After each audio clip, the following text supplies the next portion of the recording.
로마서 4장 1절부터 12절입니다. 한 절씩 교독하겠습니다. 그런즉 육신으로 우리 조상인 아브라함이 무엇을 얻었다 하리요? 만일 아브라함이 의로서 의롭다 하심을 받았으면 자랑할 것이 있으려니와 하나님 앞에서는 없느니라. 성경이 무엇을 말하느냐? 아브라함이 하나님을 믿음에 그것이 그에게 의로 여겨진 바 되었느니라. 이라는 자에게는 그 삭시를 의로 여기지 아니하고 오조 여겨지거니와. 이를 아니할지라도 경건하지 아니한 자를 의롭다 하시는 이를 믿는 자에게는 그의 믿음을 의로 여기시나니 이러한 것이 없이 하나님께 의로 여기심을 받는 사람의 보기에 대하여 다윗이 말한다. 불법이 사함을 받고 죄가 가리어짐을 받는 사람들은 복이 있고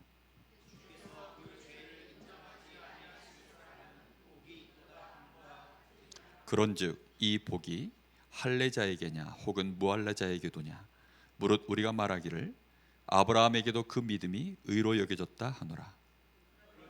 그것이 어떻게 여겨졌느냐? 할례시가 아니요 무할례시니라. 그가 할례의 표를 받은 것은 무할례시의 믿음으로 된 의를 인친 것이니 이는 무할례자로서 믿는 모든 자의 조상이 되어 그들도 의로 여기심을 얻게 하려 하심이라. 또한 할례자의 조상이 되었나니 곧 할례를 받을 자에게뿐만 아니라 우리 조상 아브라함이 무할례시에 가졌던 믿음의 자취를 따르는 자에게도 그러하니라. 아멘.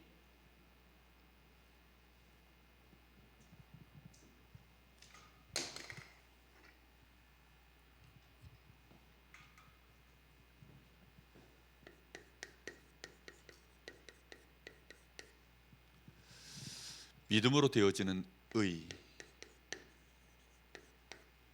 이것이 하나님이 우리에게 주신 최고의 은혜인 줄 믿습니다. 이 은혜를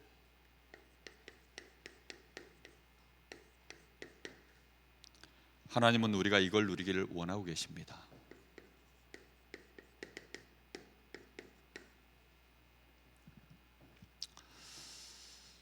요즘 들어서 참 그런 생각을 많이 합니다. 우리가 하나님의 은혜를 잘 모르고 사는구나. 미국 트럼프 대통령이 그 대통령 이제 그 당선되기 전에 유세를 하러 이제 뭐 전국을 다닐 거 아닙니까? 근데 한 지역에 이제 교회에서 그날도 이렇게 선거 유세를 하는 그런 모임 자리에 간 겁니다. 근데 거기에서 많은 사람들이 질문이 있던 중에 한 어린아이가 이제 우리 뭐 서준이나 뭐 이런 정도쯤 되어 보이는 아이인 것 같아요. 그런 아이가 할머니와 어머니의 믿음에 그 이제 유산을 받고 할머니가 가지고 있었던 성경을 가슴에 이렇게 끌어안고 그리고 두려운 마음으로 떨리는 마음으로 트럼프가 온다는 말과 일단 질문할 수 있는 시간이 있다라는 말을 듣고 몇 날 며칠 전부터 이제 질문을 떨리는 마음으로 그렇게 준비를 해서 그렇게 해서 이제 자기가 질문할 수 있는 차례가 와서 질문을 한 겁니다. 많은 사람들이 다 앞으로 정책은 어떻게 할 겁니까? 뭐 주로 이제 선거와 관련된 그런 질문을 던졌는데 이 아이가 트럼프에게 던진 질문이 트럼프님, 당신에게는 하나님이 어떤 의미이십니까? 이렇게 질문을 던진 거예요.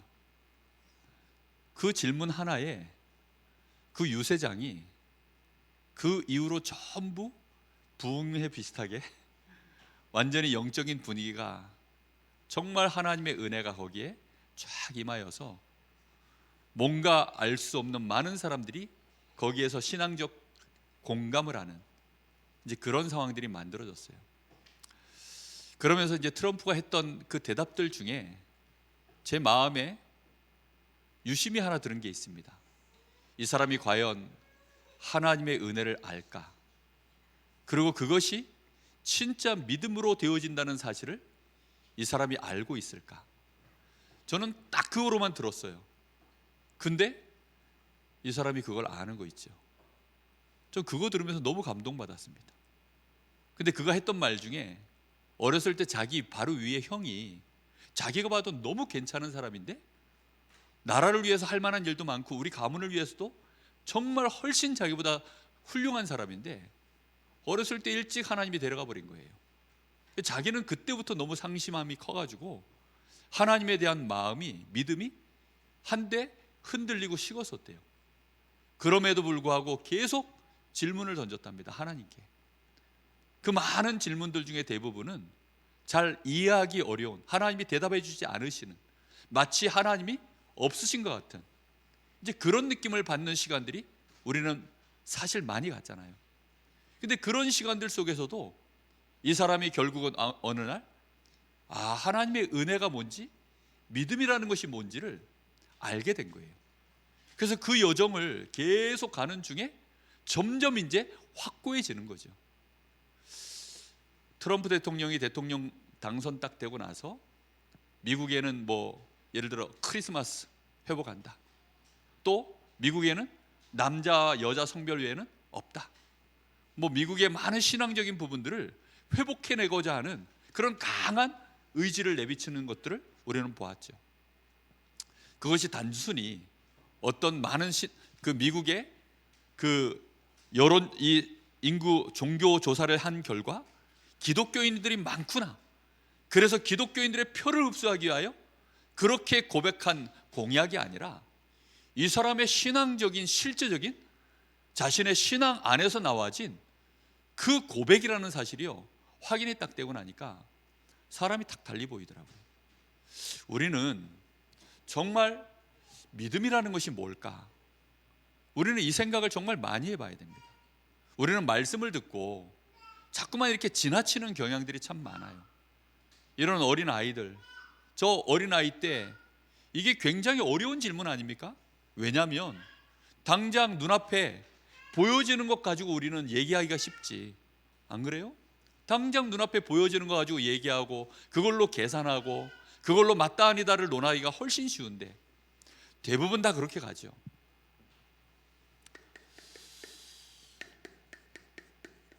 저는 요즘 이 유대인, 이 사람들의 생각을 좀 많이 합니다. 왜 유대인들은 그렇게 됐을까?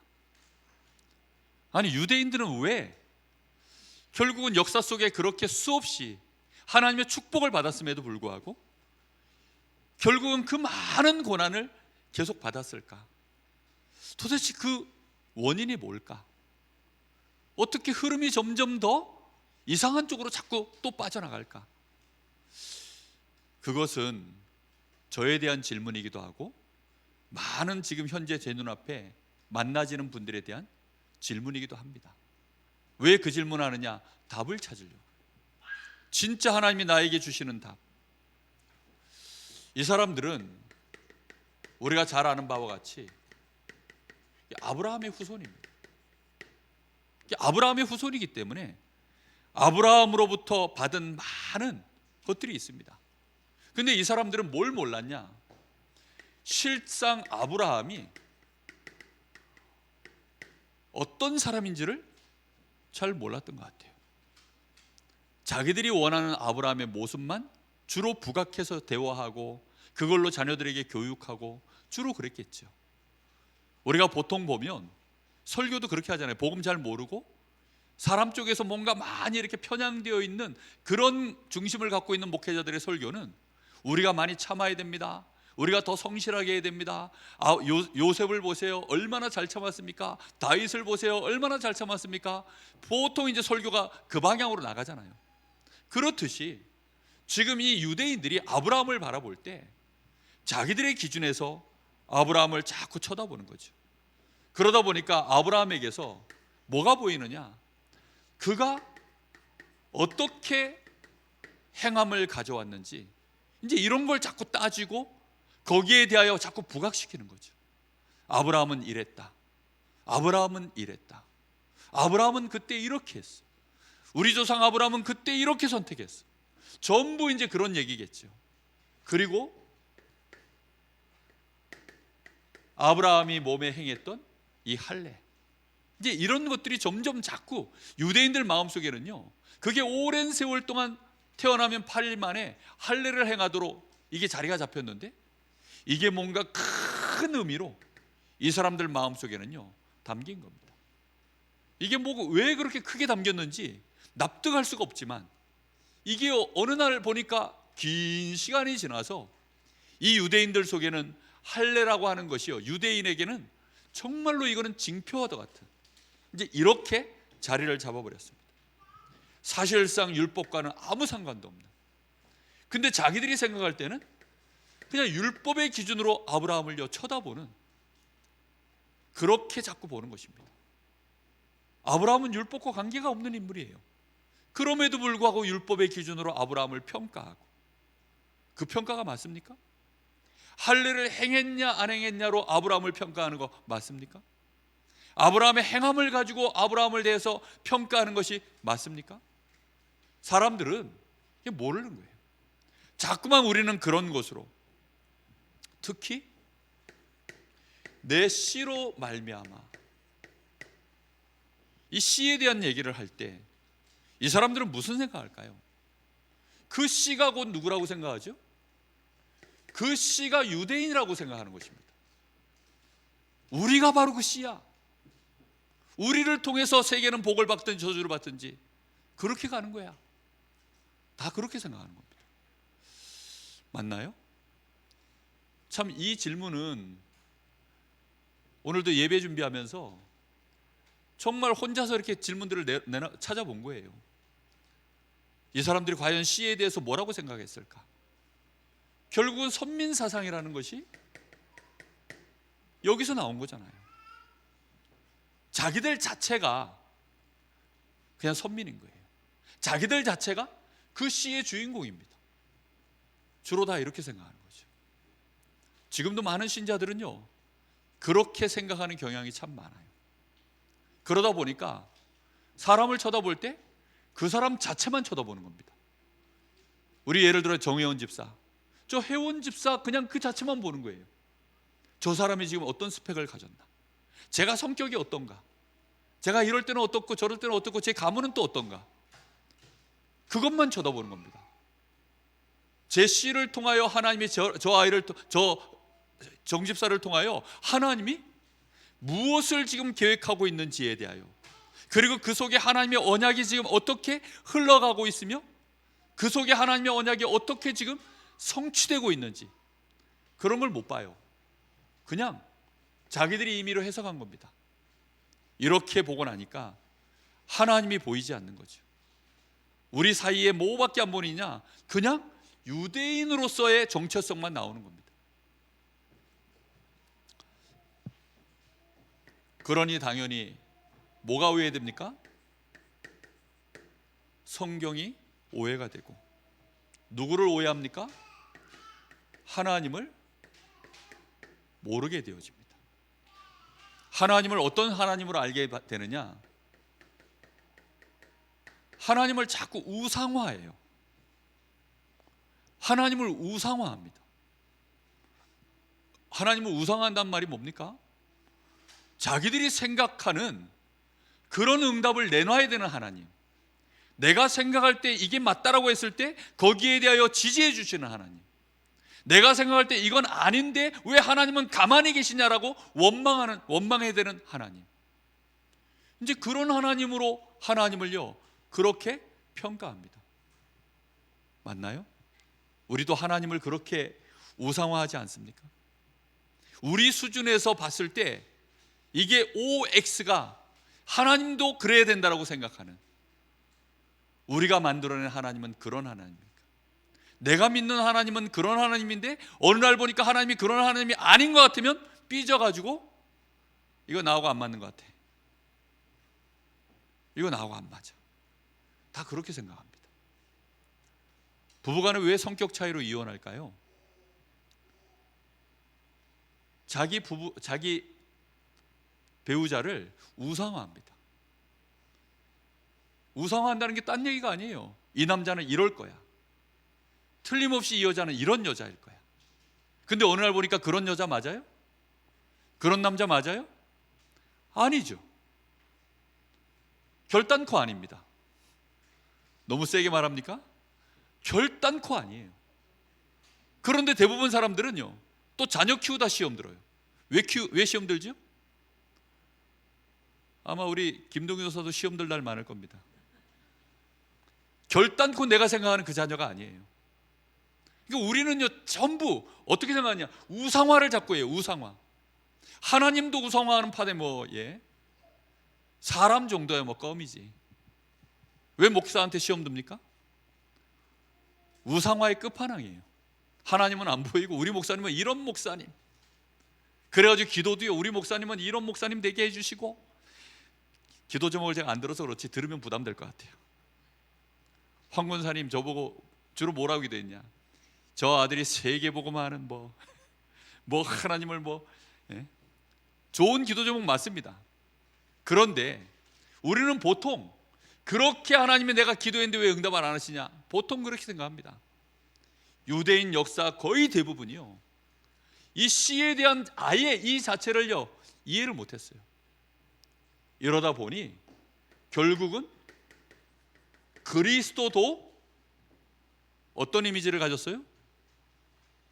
이 씨로 말미암아 오실 그리스도, 이게 아니라 유대인을 강화시킬 그리스도를 원한 겁니다. 하나님의 말씀하신 이 씨, 정말로 인류의 구원자가 되실, 우리를 위하여 완전히 속죄를 이루시고 하나님의 나라를 이룰 그 축복된 구원자이신 그리스도를 모르고 자기들이 원하는 그 입맛에 맞는 그리스도. 그래서 인기 투표하면 예수님은 지지율이 너무 안 올라가. 대부분 다 그런 거죠. 여론을 이미 그렇게 형성해 놨어요. 그래서 바나바를 내어주고 예수는 십자가에 못 박아라. 그게요, 우리가 생각하는 유대인들이 갖고 있는 예수님에 대한, 하나님에 대한 생각입니다. 우리는 어떨까요? 제가 요즘 그래서 고민이 참 많습니다. 선택의 기로가 제 앞에 놓일 때마다 이게 저 혼자 같으면 그냥 선택하고 그냥 믿음으로 밀어붙이면 돼요. 총각일 때가 좋습니다. 그래서 총각일 때는요 정말 너무 좋았어요. 저희 어머니 한 분만 제가 잘 이기고 가면 되니까. 근데 이 결혼하고 나니까 이게 또 달라집니다. 목회자가 되니까 또 달라집니다. 담임 목사가 되니까 또 달라져요. 요즘 제가 여러분 믿기지 않겠지만 분호회장입니다. 분호회장 되니까 또 이게 머리가 아픕니다. 우리 노예 어떻게 할 거냐, 정신이 없습니다. 저 혼자만 같으면, 정말 제 마음과 같다면, 하나님을 정말로 우리가 하나님답게 믿기만 한다면 이 대화가 편하게 통할 사람들이 있을 것인데 이 대화가 안 돼요. 우리 서원이가 지금 무슨 얘기를 하는지 모르겠지만 아마 대화가 안 될 겁니다. 그럼 서원이하고만 대화가 안 됩니까? 지금 해보면요 대화가 안 돼요. 다. 왜 대화가 안 되냐? 이 대화만큼은 안 돼요. 다 유대인으로서 자기 나름대로 유대인스럽게 생각하고 있기 때문에 깔끔하지가 않습니다. 아니 왜 수요 예배도 목사님 주일날 했던 강단을 들고 나왔습니까? 저는 이번에 결심했어요. 이번 기회에 복음이 뭔지, 믿음이 뭔지 일단 저부터 끝장을 내고 우리 성도들 끝장을 냈으면 좋겠다. 아멘. 정말 이게 흔들림 없이 하나님 뜻이 이거고 하나님은 이런 분이시고 이렇게 일하고 계시고, 그러니 우리는 이제 흔들림이 없이 빛 가운데 걸어가는 길이 이 길이야 라고 누가 얘기하는 거 말고 하나님의 말씀 앞에서 그 길로 가는 것입니다. 저는 그렇게 됐으면 좋겠어요. 맨날 이렇게 저렇게 회의하고 이런저런 얘기들 막 우리끼리 하고 맨날 해본들 그거 소용없습니다. 정말 우리는 말씀 따라가는 거 아닙니까? 그런데 그 말씀이 확실하면 말씀 앞에 우리 자신을요 세우는 거 아니겠습니까? 정말 저는 그걸 너무 사무치게 제 가슴 속에, 저는 평생을 제가 복음 알고 정말 하나님 앞에 서던 날로부터 저는 그랬거든요. 제가 여러 가지 부족한 게 있어서 못할 때도 많습니다. 그러나 근본 제 가슴 속에는 하나님 믿고 망한다, 이게 제 가슴이에요. 근본 제 가슴이 그래요. 나는 하나님 믿다가 망할 것이다. 왜냐하면 정말 너무 그때는 두려웠기 때문에. 지금도 사실은 마찬가지입니다. 제가 믿음의 선택을, 하나님을 믿는다, 그 믿음을 가지고 제가 나갔을 때 아무도 혹시 몰라준다? 그래도 나는 이 믿음을 지킬 것인가? 그 생각을 합니다. 우리가요, 말씀대로 간다? 정말 그 말씀을 알고 은혜를 설명할 수 있고, 그 말씀으로 말미암아 믿음의 의가 뭔지를 설명해낼 수 있는, 우리는 그런 뇌를 가지고 있어야 됩니다. 근데 그 뇌를 우리는 못 가지고 있어요. 그래서 은혜 이러면 두리뭉실해요. 복음 이러면요 그냥 두리뭉실해요. 설명을 못 해내. 그 단어를요 설명을 해내야 되는데, 말씀에는 이미 가득 우리에게 설명해 놨어요. 근데 그걸 설명을 못 해요. 제가 요즘요 은혜, 그레이스, 이 단어가요 너무 제 가슴을 때려요. 왜 때리느냐? 설명할 수 있게 됐어요. 설명할 수 있게 됐어요. 믿음의 의, 설명할 수 있게 됐어요. 제가 좀 실력이 오른 것 같아요. 정말 이거는 뭐와 같냐? 미적분 못 풀던 제가요 미적분을 풀 수 있는 것 같은, 그러니까 실력이 오른 거죠.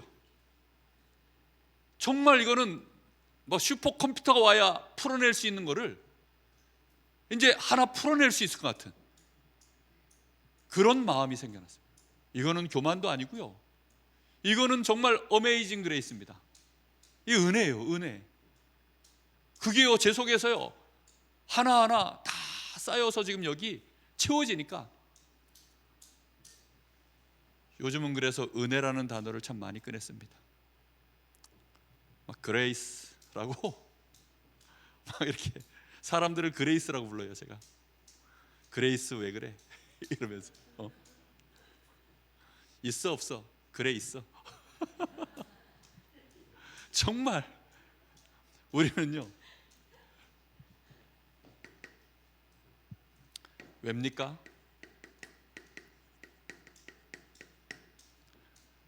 하나님의 은혜를 알려면, 믿음으로 된다라는 말을 알려면 세상을 정말 볼 줄 아는 눈이 있어야만 사실 그게 우리 안에 은혜라는 말이 진짜 이해가 되는 겁니다. 은혜란 말을 내가 설명해낼 수 있는 그 근간이, 세상을 보는 눈이 진짜 이렇게 되어지면 그때부터 되어집니다. 사람들은 세상을 전부 뭘 기준으로 봅니까? 육신의 기준을 가지고 쳐다보지만 육신으로 봐서는 절대로 안 보이는 것들이 있습니다. 근데 그것은 가장 본질인데 그게 안 보여요. 그게 뭡니까? 계속 말씀하지만 하나님의 진노와 그 진노의 원인이 우리에게 있는 죄 아래 있는 우리의 위치 때문입니다. 우리의 본질 때문입니다.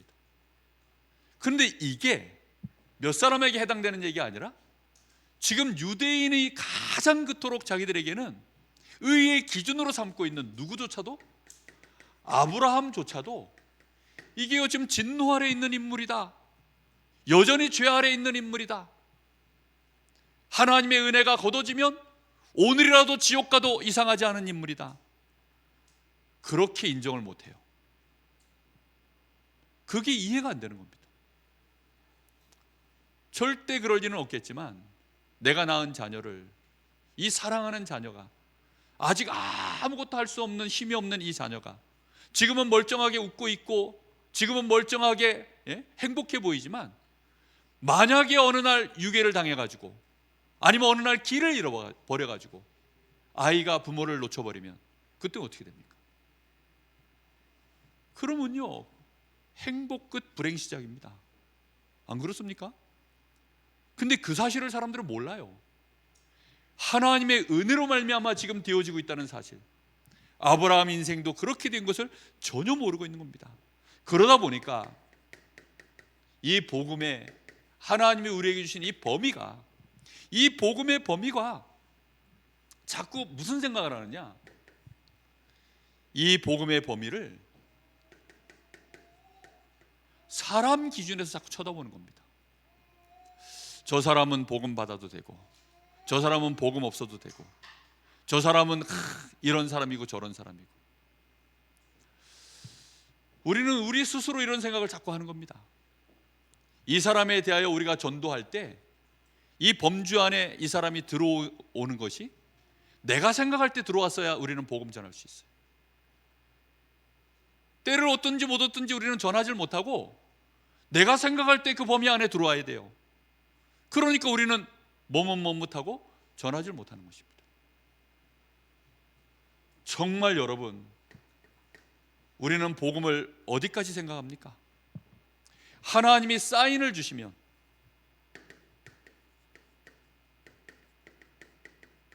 우리는 이 생각 참 많이 합니다. 아, 이건 틀림없이 하나님의 계획이야. 우리는 이렇게 생각할 수가 있습니다. 물론 맞습니다. 그런데 하나님은 우리에게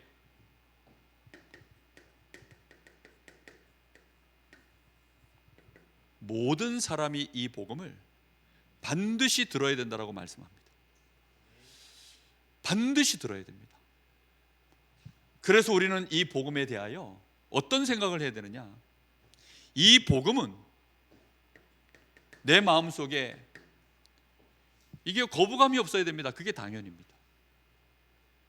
저 사람에게 내가 복음 전하는 일이 거부감이 없어야 돼. 아브라함을 바라볼 때 저 사람에게도 복음이 있으니까 그렇게 된 거지 라는 그 논리가 펼쳐졌을 때 거부감이 없어야 됩니다. 저 아브라함이 저 복음 없으면 아브라함 저거 뭐지요? 지나내나 이렇게.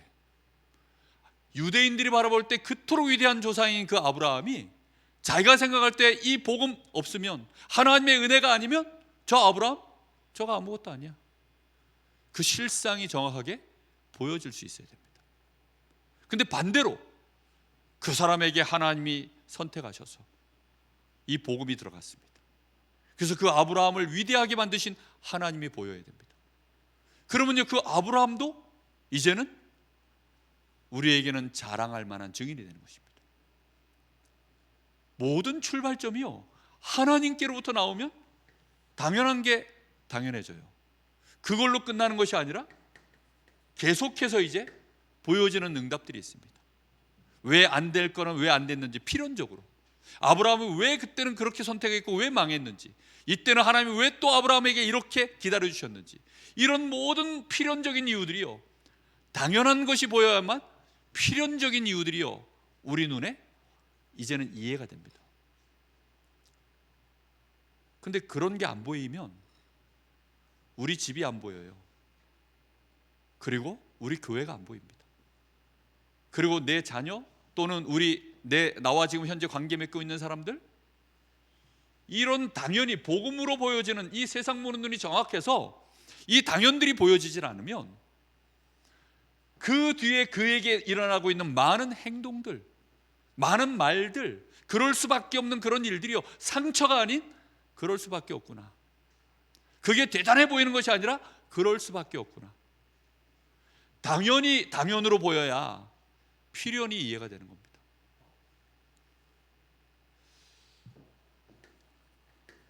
왜입니까? 그걸 이끌어 가시는 하나님의 절대가 있기 때문입니다. 절대는 안 바뀝니다. 조금 전에 제가 실수로 얘를 잡다가 떨어뜨렸죠. 그러면 여러분들, 이게 제가 실수로 떨어뜨렸습니다. 그럼 떨어졌으니까 이게 왜 떨어졌지 이렇게 생각하는 분은 없을 겁니다. 당연히 떨어졌죠. 제가 실수로 떨어뜨렸으니까. 그 뒤에 제 행동은 뭐였을까요? 필연적으로 뭐 해야 돼요? 주워야죠. 당연을 볼 줄 알면 필연이 보인다니까요. 근데 이게 안 보여가지고 왜 그게 안 보일까 싶은 사람들이 너무 많아요. 이제쯤이면 볼 것 같고 알 것 같은 사람이 전혀 딴 얘기를 할 때마다요, 너무 저는요 가슴이 아파요. 왜 그게 저렇게 보이지? 왜 이 말을 이토록 모르지? 그거는 아직 눈이 어설퍼서 그렇습니다. 저는 제가 제일 많이 듣는 말들 중에 하나가 뭐냐면 그게 당연한 거 아니에요? 라고 얘기해요. 근데 제가 볼 땐 당연한 게 아닌데 그걸 당연한 거라고 얘기해요. 예를 들어 우리 혜원 집사가 여기 가서 반주하는 거 너무 오랫동안 보고 있으면요, 당연히 와서 반주해야 되는 줄 알아요. 그럼 어느 날 안 왔어. 그러면 이제 제가 당연히 해야 되는 걸로 알고, 그럼 당연이라고 그걸 생각하니까 제가 뭐라고 생각할까요? 필연적으로 어느 날 안 왔어요. 그럼 무슨 생각할까요? 반주자가 돼가지고, 예? 반주자가 돼가지고 반주하러 안 와? 제가 예전에 그런 실수 너무 많이 했어요. 당연히 뭔지를 몰라가지고. 당연하게 되어지는 것은 없습니다. 당연하게 되어지는 건 없어요. 당연히 보여야 된다면서요. 그런데 당연하게 되어지는 이게 몇 개 없습니다. 근데 그걸 볼 줄 아는 사람들이 없어요. 당연하게 되어지는 것은요, 뭔지 제가 가르쳐 드릴까요? 세모는요, 당연하게 되는 게 하나도 없습니다. 뭐만 당연하냐? O와 X만 당연합니다. O를 향하여 가면 필연적으로 어떻게 되어질지 보여요. X를 향하여 가면 필연적으로 어떻게 될지 보입니다. 왜죠? 거기에는 하나님의 절대가 들어있기 때문입니다. 두 사람 중에 누가 더 잘생겼습니까? 당연히 저희 어머니는 소목사가 잘생겼다고 생각할 겁니다. 그러면 이제 한 사람의 상처를 주는 사람이 나오는 거예요. 이해됩니까? 전부 그런 식으로 패를 갈라요. 그게 당연한 거라고 얘기하면서 패를 갈라요. 다 편을 딱 선을 걸어요. 세모 가지고 편을 갈라버리면 어쩌라는 거예요. 너무 그게 저는요 정말 속이 터져요. 그리고 저보고도 또 막 강요를 합니다. 여러분, 당연한 것은 진리냐 아니냐, 우리는 그것만 보고 가면 여기에 헷갈리지 않습니다. 그렇죠? 이미 나는 이쪽에 서 있어요. 그리고 이것을 보고 아니라고 이미 알고 있습니다. 근데 문제는 이게 MSG로 들어가서 이게 좋으면 그래도 그게 O처럼 보이고, 이게 나쁘면 아무리 복음이라도 그게 X처럼 보이는, 유대인들은 그래가지고 계속 망한 겁니다. 어느 날 결국은 OX가 기준이 아니고 이 세모가 이제 좋은 애가 O 쪽에 가 있으면 그게 O고요, 세모가 나쁜 애가 O 쪽에 가 있으면 그게 X예요. 이해됐나요? 진짜 이거 잘 모르시더라고요. 진노 아래에 있는 자, 그냥 진노 아래에 있는 사람이에요. 그래서 어느 날 그 사람을 볼 때 우리는 당연히 어떻게 봐야 돼요? 불쌍한 사람, 안타까운 사람, 재벌이어도. 그러니 그 사람에겐 필연적으로 뭐 해야 됩니까? 복음 전해야죠. 거기에 하나님의 절대가 있으니까. 우리는 이런 눈으로 봐야 되는데 그게 너무 약해요. 그러다 보니까 아브라함, 다윗을 쳐다볼 때 어떤 눈으로 쳐다보느냐? 걔네가 할례를 행했냐 안 행했냐. 그러니까 지금 로마서에서 자꾸 하는 얘기가 전부 그 얘기예요. 아니, 바울 서신 속에서 할례 얘기 안 나오는 거 있으면 얘기해 보세요. 아타마 계속 할례. 뭔 얘기 나옵니까? 율법. 전부 이 얘기입니다. 전부. 기준은 뭐냐? 할례냐 율법이냐, 뭐 할례 했냐 안 했냐, 율법 잘했냐 안 했냐. 모든 눈이요, 아브라함 다윗도 결국은 그걸로 얘네들이 쳐다보고 있으니까, 그래서 하나님 말씀에 로마서에 뭐라고 얘기하는 거예요? 그거하고 전혀 상관없어 얘기를 계속 해주는 겁니다. 우리도 좀 떼시죠. 좀 떼요. 우리도. 예? 그거 상관없어 좀 떼요. 떼. 안 떼시는 제가 할머니 한 분 알고 있거든요. 황시성을 가지고 계십니다. 일단 남자는 잘생기고 봐야 돼. 그런 분이 계셔요. 정말 안 뗍니다. 예. 그걸 세모라고 안 놔둬요. 세모 자리에 빨리 가야 되는데 안 가.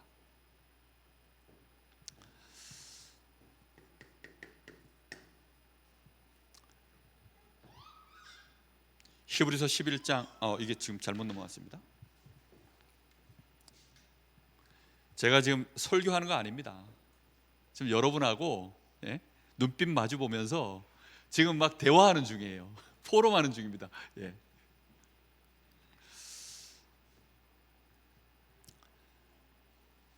그러다 보니까 믿음의 이 발자취를 따라서 간다는 12절 말씀이죠. 이 12절 말씀에 뭐라고 되어 있습니까? 4장 12절에 이렇게 되어 있습니다. 또한 할례자의 조상이 되나니 곧 할례를 받을 자에게뿐 아니라 우리 조상 아브라함이 무할례 시에 가졌던, 즉 언제 가졌던 믿음을 말합니까? 무할례 시에 가졌던 믿음의 발자취.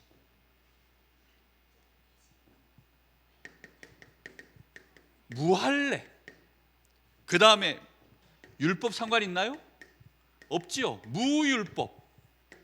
이때 가졌던 그 믿음으로 되어진 의, 그걸로 그 발자취를 따르는 모든 사람들에게 이 아브라함과 이 다윗이 뭐가 된다고요? 조상이 되어진다.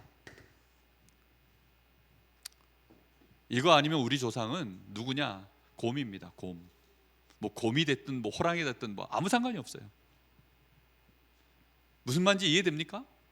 우리 조상이 뭐 곰이다 뭐 아무 상관이 없어요. 뭐 당군이 됐든지 뭐 누가 돼도 상관이 없어요. 왜요? 어차피 지옥 가요. 그런데 우리가 이거 상관없이 믿음의 발자취를 따라서, 정말 우리가요 그 발자취를 따라 아브라함과 다윗과 같이 그 믿음을 갖고 우리가 그 발자취를 따라서 이런 할례냐 율법이냐 이것 따지는 발자취 말고요, 이해됐습니까? 믿음으로만 되어지는 그 발걸음을 따라가는 사람. 발자취라는 말 이해하시죠? 길입니다. 길. 우리는 어떤 길을 걸어가느냐, 여기서 서울 가는 길 타면 서울 갑니다. 여기서 부산 가는 길 타면 부산 갑니다. 발자취를 어느 발을 따라가느냐에 따라서 그게 하나님의 축복과 은혜 속으로 들어가느냐 아니냐, 이게 결정되어지는 겁니다. 그럼 우리는 어느 발자취를 가야 될까요? 신발을 나이키를 신고 가든 뭐 아니면 뭐 명품 신발을 신고 가든 아니면 쫄쫄이 아니면 맨발로 가든 어느 발자취를 따라가느냐가 그게 다른 겁니다. 히브리서 11장 1절 2절. 우리는 실상과 증거를 무엇으로 가질 것인가? 믿음으로 가질 것이냐? 율법으로 가질 것이냐? 이거 결정을 하라는 뜻입니다. 무엇을 실상과 증거의 근거로 삼을 것이냐? 믿음으로 봐야만 올바르게 보인다라고 말하고 있습니다. 믿음으로 볼 때만 바라는 것들의 실상이 보이고 보이지 않는 것들의 증거가 보입니다. 바라는 것과 우리가 보이지 않는 것들은 뭐지요? 하나님의 당연 필연 절대입니다. 하나님의 그 신실하심과 하나님의 그 미쁘심이 보입니다. 그런데 율법으로 보면 전부 뭐밖에 안 보이죠? 사람밖에 안 보여요. 사람이 이랬고 사람이 저랬고 이거밖에 안 보입니다. 믿음으로 봐야만 하나님이 하신 것들이 보여요. 믿음으로만 봐야만 하나님의 그 언약이 어떻게 지금 흘러왔고 성취되고 하나님은 어느 방향으로 좀 역사하고 계시는지가 그게 보입니다. 근데 율법으로 보면 전부 뭐밖에 안 보여요? 사람밖에 안 보인다니까. 그래서 그 사람 죽고 나면 어느 날 끝이야. 믿음의 발자취를 따라가야만 계속 그 역사는 진행돼 갑니다. 그런데 율법의 발자취를 따라가면 우리 앞에 놓여져야 될 실상은 뭐냐? 큰 교회.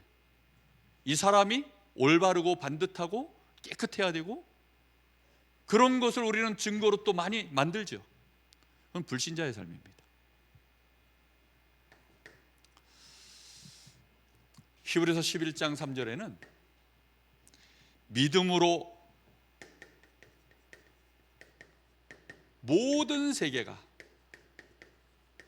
뭘로 지어진 줄을 우리가 안다고요? 하나님의 말씀으로 지어진 줄을 우리가 아느니라. 그러니까요, 믿음의 법을 따라가지 않으면 그렇게 안 보여요. 우리 서원이 같이 지금 너무 귀중한 시간표에 있는 저 렘넌트가 부모 눈에 무엇으로 실상으로 볼 것인가가 이 굉장히 중요합니다. 교회에 새 가족이 들어왔는데 그 사람에 대한 실상을 뭘로 보냐에 따라서, 증거를 뭘로 잡아주느냐에 따라서 그 사람의 나머지 보여지는 눈들이, 도구가 달라집니다. 도구가. 지금 우리 집의 이 세계가 하나님의 말씀으로 보여지면 이제 올바르게 믿음의 법으로 이깁니다. 믿음의 법으로 그냥 바로 이겨요. 바로. 그런데 율법으로 공감하고 율법으로 대화하고 이렇게 되어지면, 행함에 대한 얘기들을 나누기 시작하면 답이 안 나와요. 결국은 어떻게 되죠? 이혼해. 아니면 가출해. 예? 아니면 네가 돈 벌어. 아니면 네가 참아. 보통 이런 이 정도 수준이죠. 할 수 있는 게 그 수준밖에 안 돼요. 그런데 믿음의 눈으로 딱 보면, 죄 아래, 진노 아래, 그래서 오직 그리스도를 하나님이 우리 주셨구나.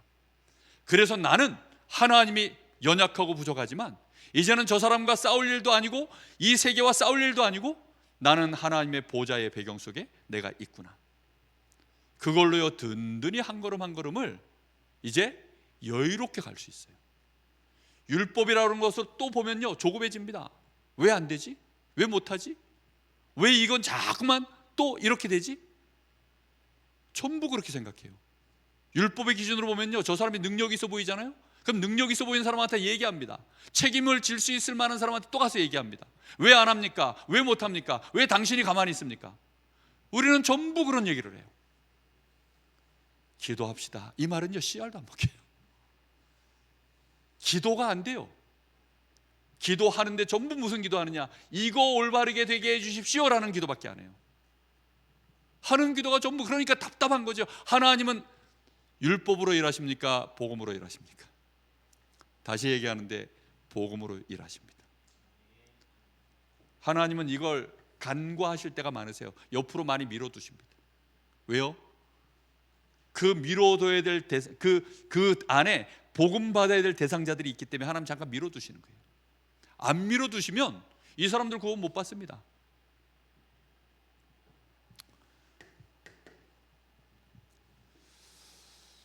그래서 히브리서 11장 6절에는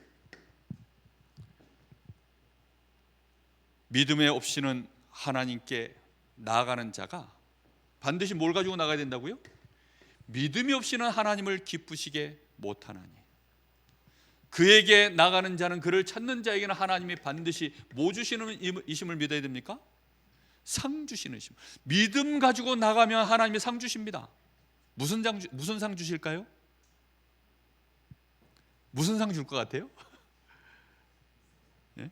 헷갈리죠? 뭔 상일까요? 속죄. 우리 근래에 받았던 강단 말씀으로 얘기하자면 속죄. 하나님과 나 사이에 화목. 그리고 나를 의롭다 하시는 칭의. 이 엄청난 상이 믿음 가지고 나가면 우리에게 기본으로 주어지는 상입니다.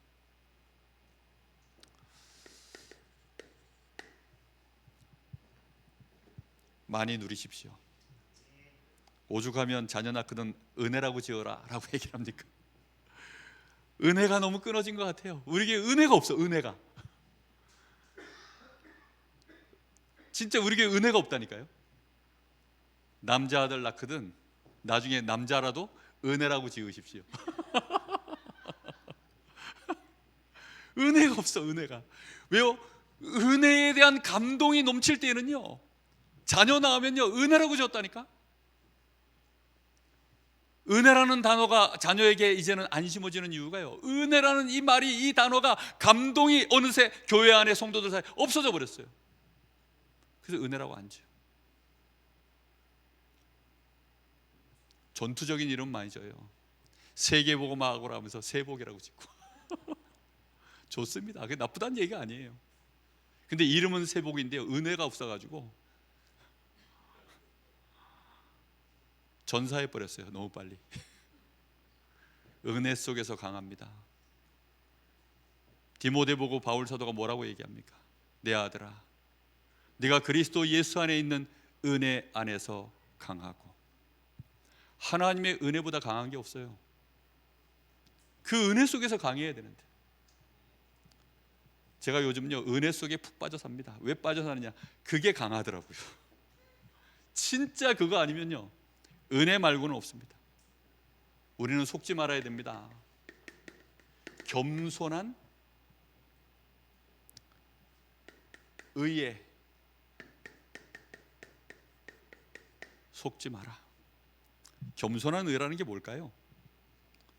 그러니까 대단한 사람이에요. 그런데 겸손한 거예요, 이 사람이. 그 스스로도 겸손해. 너무나 어마어마한 사람이야. 그래서 누가 봐도 다, 와, 이 사람은 진짜 이순신 같아. 그래서 막 사람들이 봤을 때, 야, 이순신 천국 못 가면 기독교는 기독교야라, 막 사람들이 막 이순신을 기준 삼을 만큼. 그래서 실제 또 이순신 자신도, 아유, 저 같은 사람이 어떻게 천국 갑니까? 이렇게 얘기한, 거기에 속지 마라. 이해됐습니까? 진짜 이거 안 속아야 됩니다. 오늘 청소 없습니다. 편안하게 들으십시오. 속지 마세요. 근데 우리는 이순신 보면요 다 감동합니다. 오죽하면, 예? 최민식이가 주연했던 그 이순신 명량 1,700만이 들었을까요? 최민식이 뭐라는 줄 압니까? 아유, 어떻게 내가 연기를 잘해가지고 1,700만 들어.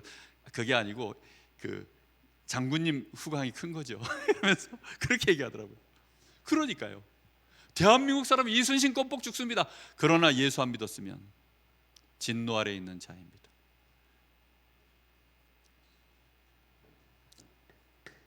제가 마더 테레사, 그 여자 욕했다가요 시험 들었던 청년들이 한두 명이 아니에요.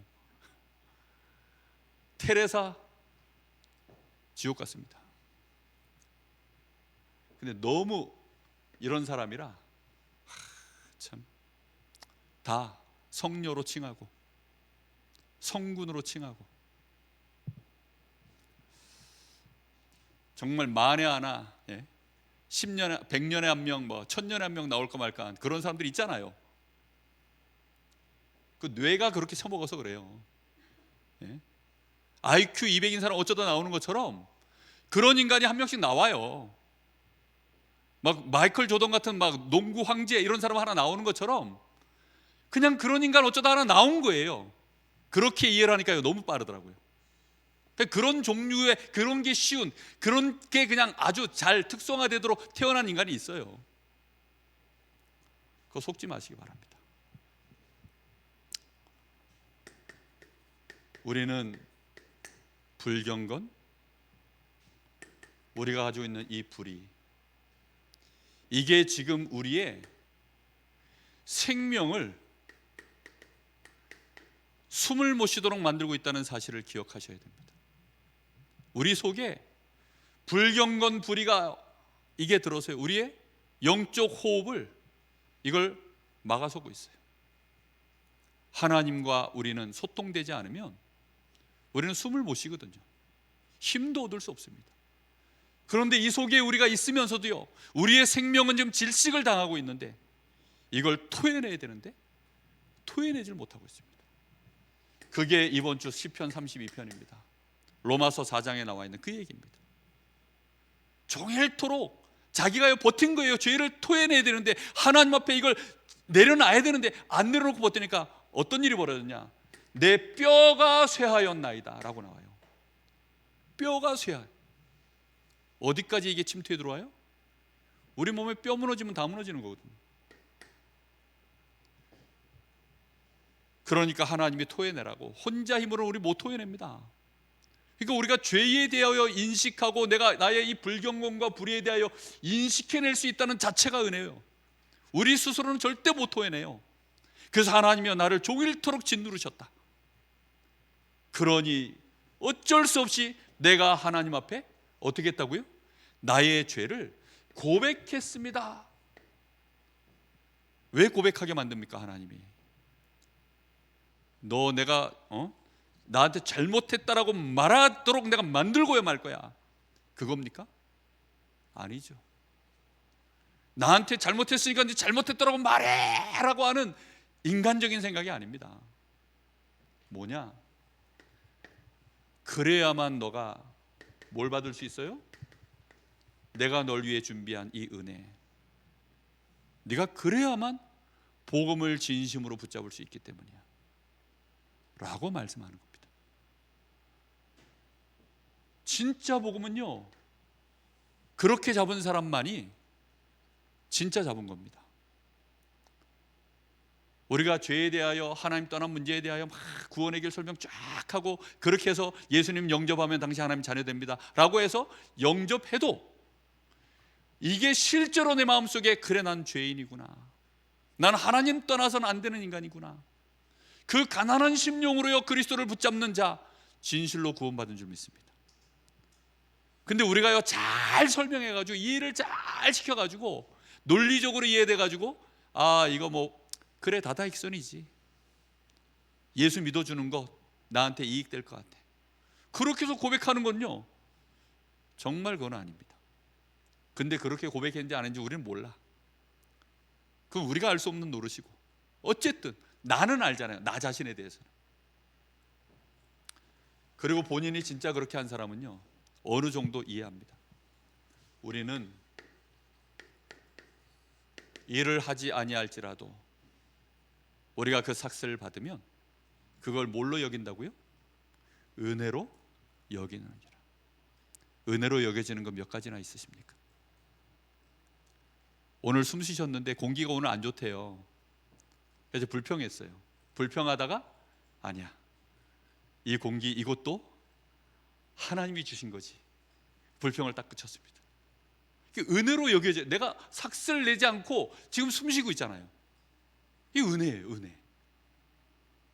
근데 이런 걸 우리는 너무 몰라. 지금 그냥 다 너무나 그냥 뭐 너무나 당연하게 그러고 있어요. 은혜입니다. 내가 일하지 않았는데 나에게 지금 하나님이 보수로 주신 것, 나에게 지금 주어져 있는 것들 전부 다 은혜입니다. 그거 이번 주간에 많이 찾아보십시오. 하나하나 다 계수해 보십시오. 그 은혜입니다. 저는 이 은혜를 이번 주간에 하나하나 이렇게 찾아보니까 너무 많아요. 금방 얘기했던 그 공기 하나도 미세먼지 농도가 오늘 안 좋아가지고 어떤 놈이 또 저 중국에서 또 뭐 이상한 것도 뿌렸나 보다 이러면서 뭐 그런 생각했는데요, 아닙니다. 은혜, 다 은혜입니다. 우리에게 주어져 있는 이 은혜가, 감격이 계속 밀려오지 않으면 우리는 나도 모르게 또 이리로 돌아갑니다. 결국 우리는 또 유대인의 복음을 가진 자가 되어져요. 유대인의 복음 말고 하나님이 주신 복음을 가진 바울 되시기를 예수님의 이름으로 축복합니다. 기도하겠습니다.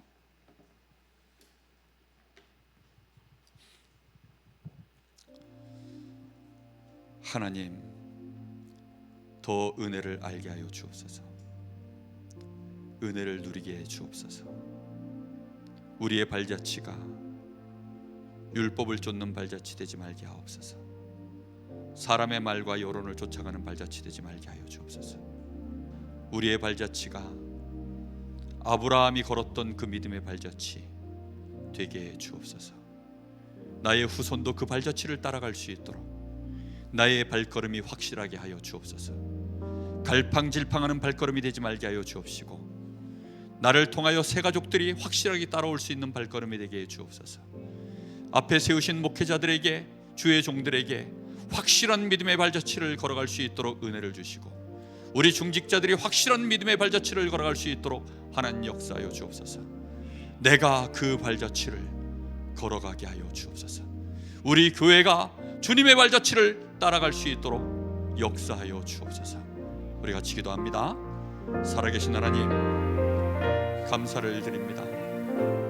오늘도 저희들이 말씀을 통하여 하나님을 알게 하시고, 주께서 우리에게 베푸신 그 놀라운 은혜, 그 어마어마한 하나님의 은혜를 알게 하시니, 알아갈 수 있게 하시니, 이제 그 은혜 우리의 인생에 있음을 보게 하시니, 하나님, 우리가 조금 받지만 그것으로 감격하고 감동할 수 있는 이 놀라운 은혜를 저희들이 더욱더 알 수 있도록 하나님 역사하여 주시길 간절히 원합니다. 하나님, 우리 사랑하는 귀한 성도들을 축복하시고, 이 놀라운 은혜 안에 우리가 있음을 정말로 보게 하여 주옵시고, 이제 우리의 눈을 밝히 열어주사 유대인과 같이 또 엉뚱한 발걸음으로 우리의 발자취가 이어지지 않게 하여 주옵시고, 하나님, 아브라함과 같이 다윗과 같이 하나님 죄 아래 있었고 진노 아래 있었지만 우리는 한 것이 아무것도 없고 우리의 공로 없지만 우리는 이제 믿음으로 하나님께서 베푸시는 그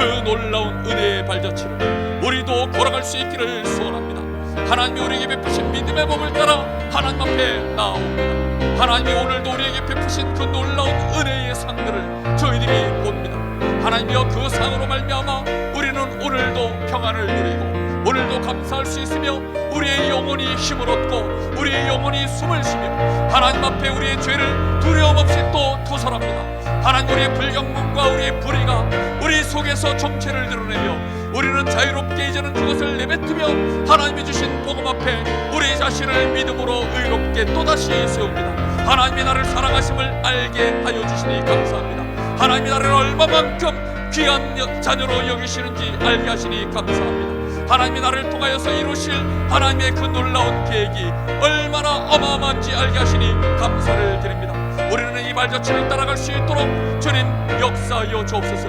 하나님이 우리를 이끄시는 대로, 하나님이 우리를 축복하시는 대로, 하나님이 우리에게 주시는 그 언약의 시간표를 따라 하나님, 오늘도 우리는 그 앞에 섭니다. 우리 사랑하는 귀한 성도들이 이 은혜 위에 설 수 있도록 주님 역사하여 주시옵소서. 성령으로 주님이 역사하여 주옵소서. 가르쳐 주시옵소서. 은혜를 더욱더 베풀어 주옵소서. 보호하여 주시옵소서. 축복하여 주시옵소서. 하나님, 은혜를 진심으로 감사를 드립니다. 오늘도 저희들이 하나님의 은혜로 이 자리에 왔습니다. 오늘 하루를 저희들이 숨을 쉬며 살아갑니다. 우리가 하나님의 자녀로 기도하고 예배하는 삶을, 하나님 앞에 찬양할 수 있음을 하나님 고백합니다. 심지어는 이 복음을 전할 수 있는 삶을 살 수 있는 것이 하나님의 은혜였음을 정말로 저희들이 가슴에 이제는 담습니다. 이걸 가지고 이 은혜를 전달하는 자 되게 하옵소서. 하나님의 은혜를 우리 후대들에게 정말로 전달하는 증인들 되게 하옵소서. 은혜의 이 폭포수가 우리의 삶에 흘러넘치기를 소원합니다. 정말로 하나님, 치유의 역사가, 이 안에서 생명운동의 역사가, 교회가 세워지며 하나님의 나라가 임하는 역사가 이 은혜의 정말로 믿음의 발자취를 따라갈 때 벌어지는 하나님의 역사임을 고백합니다. 하나님 찬양 받으시며 하나님 영광 받아 주시옵소서. 예수님의 이름으로 기도하옵나이다. 아멘.